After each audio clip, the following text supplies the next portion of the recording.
In the age of index worship, brilliance can blind. A soaring S&P 500 or NASDAQ often becomes shorthand for market health.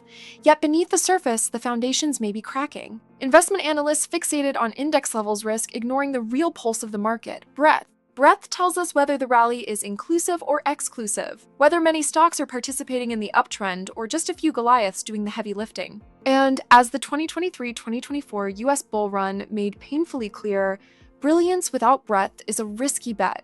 This video explores the anatomy of market breadth, its measurement, and why analysts must weigh participation as heavily as leadership. Using the recent bull run as a case study, we dissect how weak breadth repeatedly foreshadowed corrections despite bullish headlines. We then introduce a practical solution, a composite breadth strength score, to monitor market robustness in real time and inform portfolio positioning.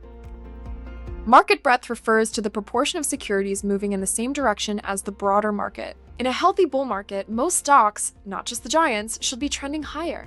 Breadth captures this inclusiveness. Key tools for measuring breadth include Advanced Decline Line, AD line, tracks the net number of advancing versus declining stocks.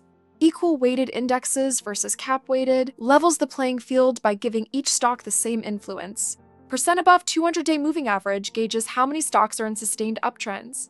When these indicators show weakness, fewer stocks rising, equal-weighted indices lagging, it suggests that the rally lacks depth. It's a signal that what appears as bullish strength might be brilliance masking rot.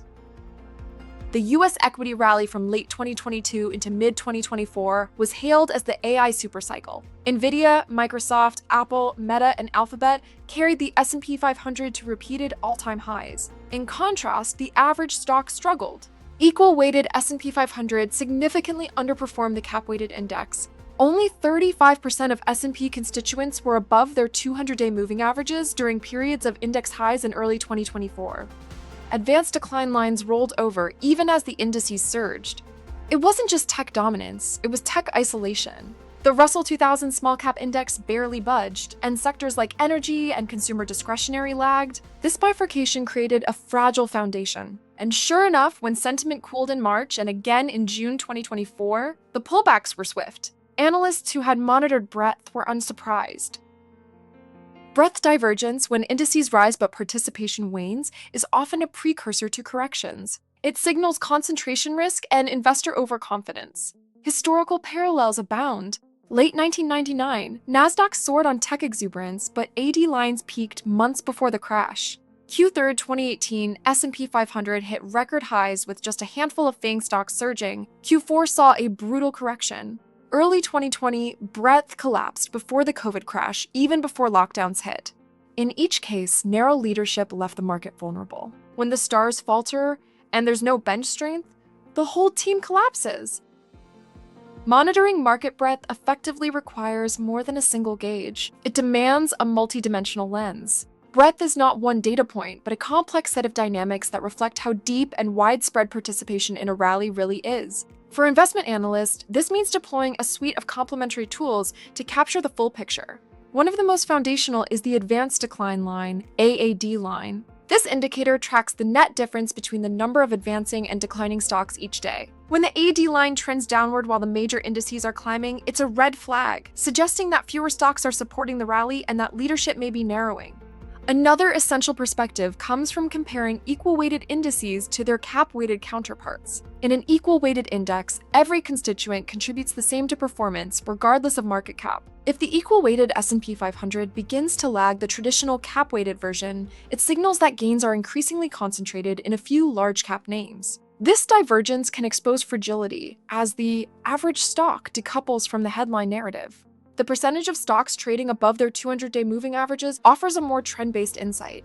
This indicator reflects how many stocks remain in long-term uptrends. Generally, when over 60% of stocks are above this level, breadth is considered healthy. A drop below 40%, however, is often a sign of deteriorating participation. Analysts can also slice this metric by sector to uncover which areas of the market are quietly weakening or strengthening. For a more momentum-focused approach, the McClellan Oscillator and Summation Index provide additional nuance. These indicators, derived from AD data, help assess whether the market is gaining or losing internal energy. A waning summation index, for example, may suggest that even if prices continue to rise, momentum is fading beneath the surface. Individually, these tools provide snapshots. Together, they form a powerful diagnostic framework, not to predict tops or bottoms with precision, but to assess the underlying health and durability of a market move. Breadth isn't just a descriptive tool, it's a strategic one. Analysts and portfolio managers can translate changes in breadth into actionable allocation decisions.